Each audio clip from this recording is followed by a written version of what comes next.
Reforma íntima sem martírio, depressões reeducativas. Sabeis por quê?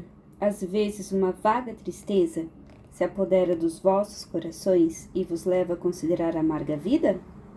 O Evangelho segundo o Espiritismo, capítulo 5, item 25. Dores existenciais, quem não as experimenta?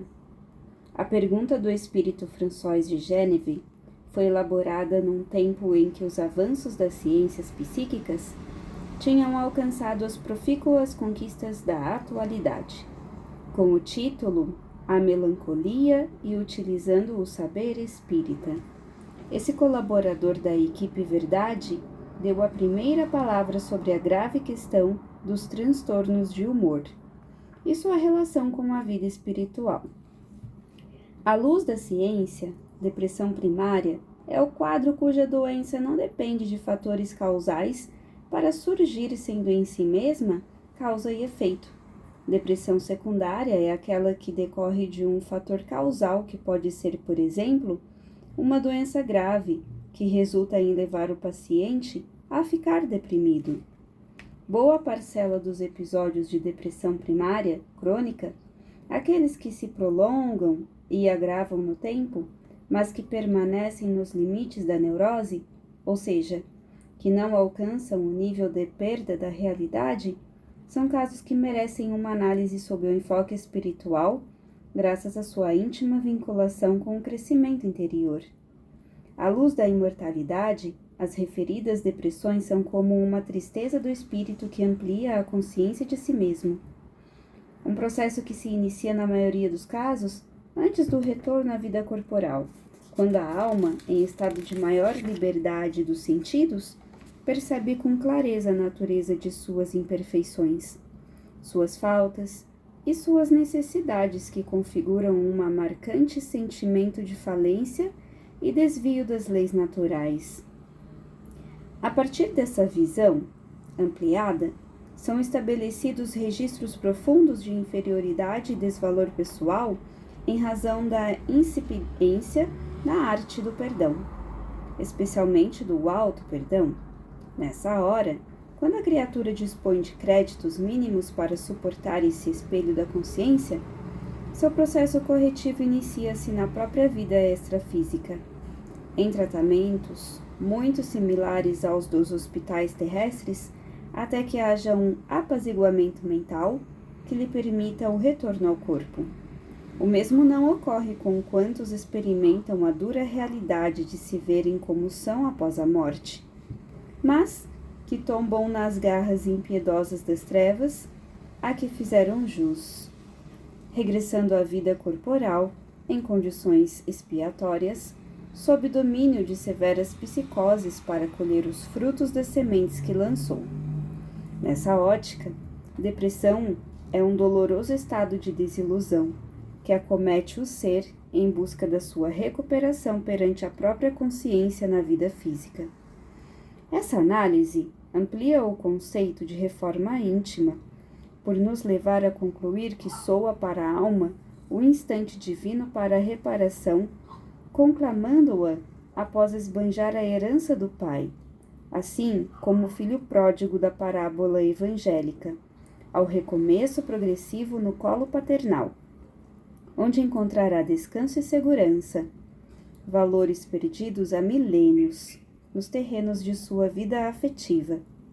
Semelhantes depressões, portanto, são o resultado mais torturante da longa trajetória no egoísmo, porque o núcleo desse transtorno se chama desapontamento, ou contrariedade, isto é, a incapacidade de viver e conviver com a frustração de não poder ser como se quer e ter de aceitar a vida como ela é, e não como se gostaria que fosse, considerando o egoísmo como o hábito de ter nossos caprichos pessoais atendidos, e contrariedade ao preço que pagamos pelo esbanjamento do interesse individualista em milênios afora. Mas, igualmente, é o sentimento que nos fará refletir na necessidade de mudança, em busca de uma postura ajustada com as leis naturais da vida. Para a maioria de nós, contrariedade significa que algo ou algum acontecimento não saiu como esperávamos. Por isso, algumas criaturas costumam dizer: nada na minha vida deu certo. É tudo uma questão de interpretação. Quase sempre essa expressão, não deu certo, quer dizer que não saiu conforme nosso egoísmo. O desapontamento, portanto, é altamente educativo quando a alma, ao optar pela tristeza e revolta, prefere enxergar um futuro diverso daquele que planejou, e no qual a grande meta da felicidade pode e deve estar incluída. O renascimento corporal é programado para que a criatura encontre nas ocorrências da existência os ingredientes necessários à sua transformação. Brota, então, espontaneamente, o desajuste em forma de insatisfação crônica com a vida, funcionando como canal de expulsão de culpas armazenadas no tempo, controladas com a força de mecanismos mentais, defensivos ainda, desconhecidos da ciência humana, e eclodindo sem possibilidade de contenção. Um expurgo psíquico em doses suportáveis. Os sintomas a partir de então são muito conhecidos da medicina humana: insônia, tristeza persistente, ideias de autoextermínio, vazio existencial e outros tantos. Poderíamos asseverar que algumas comprometidas com esse quadro psicológico já renascem com um ego frágil, suscetível a uma baixa tolerância com suas falhas e estilo de vida, uma dolorosa incapacidade de se aceitar, menos ainda a de se amar.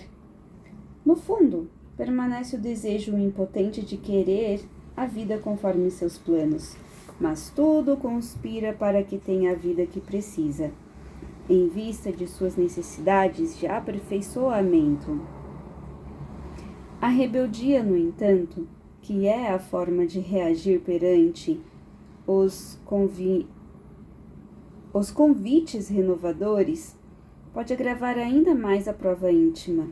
Nesse caso, o homem afunda em dores emocionais acerbas que o martirizam no clímax da dor resgate.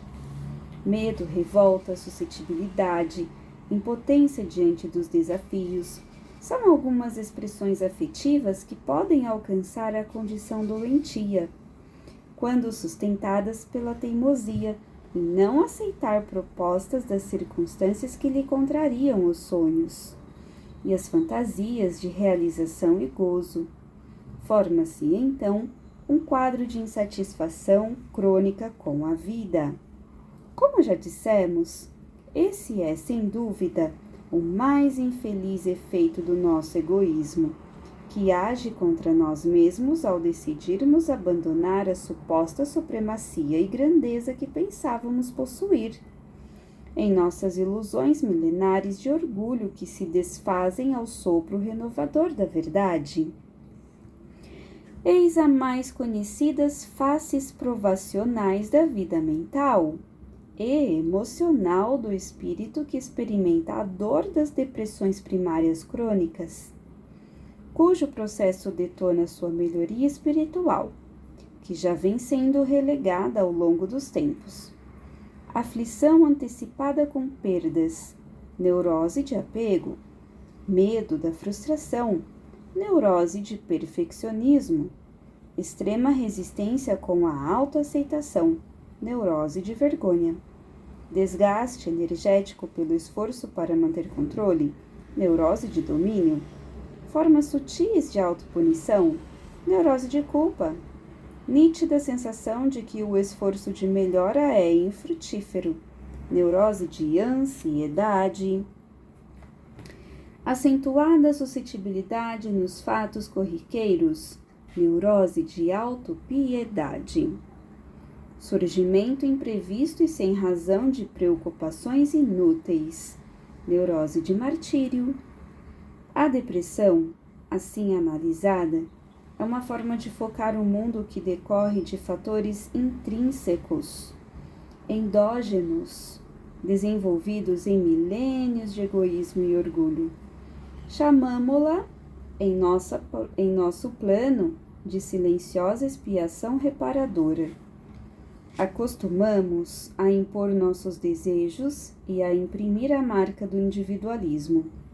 Somos agora chamados pela dor reeducativa a novos posicionamentos, que nos custam, quase sempre, a cirurgia dos quistos de pretensão e onipotência, ao preço de silenciosa expiação no reino da vida mental. Somos contrariados pela vida para que eduquemos nossas potencialidades. Infelizmente, com raras exceções, nossos gostos são canteiros de ilusões, onde semeamos os interesses pessoais em franca diferença às necessidades do próximo, colhendo frutos amargos que nos devolvem a realidade. Há de se ter muita humildade para aceitar a vida como ela é, compreender suas reclamações endereçadas à nossa consciência e tomar uma postura reeducativa. O orgulho é o manto escuro que tecemos com o fio do egoísmo, com o qual procuramos nos proteger da inferioridade que resistimos a aceitar em nós mesmos de longa data.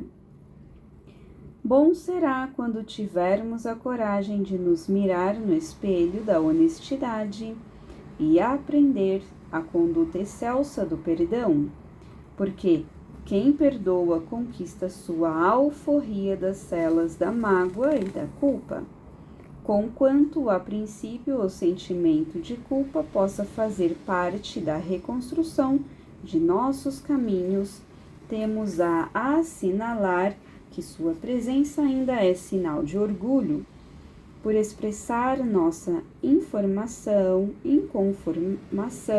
com o que somos, ou nossa rebeldia em aceitar nossa falibilidade. Se o orgulho é um manto com o qual ingenuamente acreditamos estar protegidos dos alvitres vindos de fora, concitando-nos a autenticidade, a culpa é a lâmina cortante vinda de dentro que nos retira o controle e exige um novo proceder. Apesar do quadro expiatório, as depressões reeducativas, quando vencidas, trazem como prêmio um extraordinário domínio de si mesmo, sem que isso signifique querer viver a vida a seu gosto, e também um largo autoconhecimento. Passada a prova, ficará o aprendizado. Essa depressão reeducativa afiniza-se sobremaneira com a visão de François de Geneve, porque a maior aspiração da alma é se libertar das ilusões da vida material e gozar das companhias eleitas. Assim, expressa o autor, se no curso desse segredo provação, exonerando-vos dos vossos encargos, sobre vós desabarem os cuidados, as inquietações e tribulações, sede fortes e corajosos para os suportar. Afrontai os resolutos, duram pouco e vós conduzirão a companhia dos amigos porque chorais, e que jubilosos, por ver-vos de novo entre eles, vos estenderão os braços a fim de guiar-vos a uma região inacessível às aflições da terra.